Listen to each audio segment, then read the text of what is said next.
All right, now chiefs and traditional rulers in the Upper East region say that they are committed to taking steps in modifying old widowhood rites that are injurious and infringe on the fundamental human rights of widows.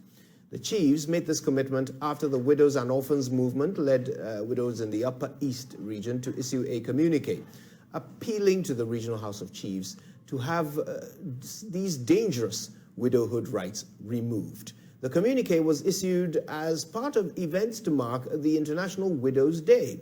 Correspondent Albert Sore has this report. International Widows' Day is marked in June every year to draw attention to the plight of widows all over the world.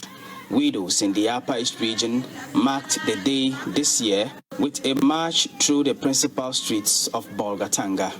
They raised placards with various inscriptions, drawing the attention of government, traditional authorities, and other duty bearers to the problems faced by widows in the Upper East region.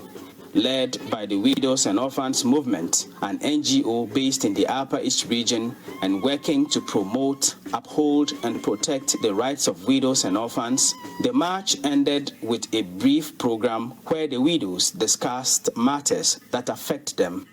Fatih Abigail Abdullahi is director of the Widows and Orphans movement.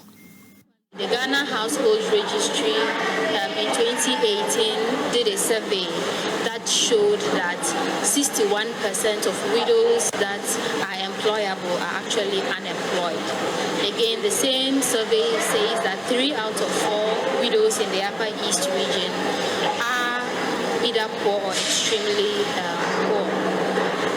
The Widows and Orphans movement over the years, based on the work we've done, evidence shows that most of these poverty situations the women face is based on the widowhood rights and practices that they go through, which are injurious to them.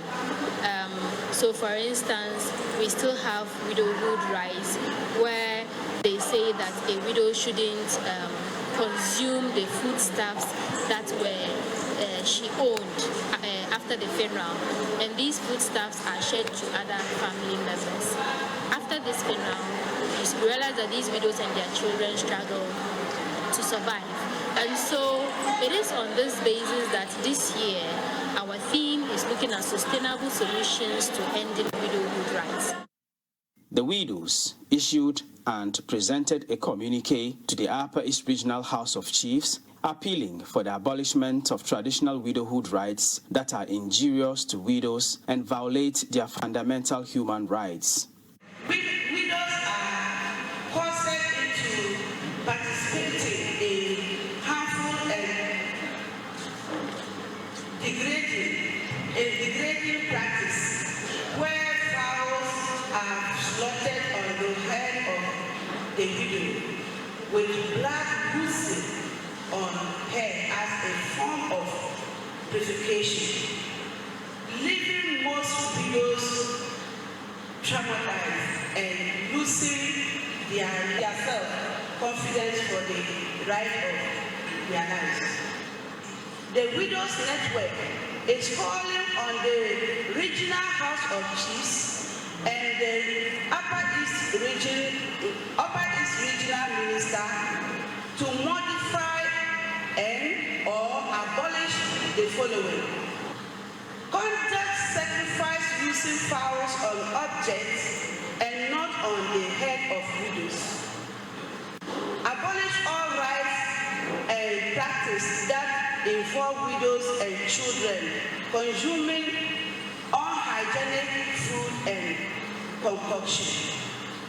Stop placing disease, little brackets, costs on the laps of firstborn children to prevent the transfer of disease. Receiving the communique on behalf of the Upper East Regional House of Chiefs, the paramount chief of the Nangodi traditional area, Nap Pariyong Kosom Asaga Yelizoya II, said he believed the House of Chiefs would seriously consider taking steps to modify and, where necessary, remove entirely the outmoded customary widowhood rights. For Joy News, Albert Sorry, reporting from Bolgatanga.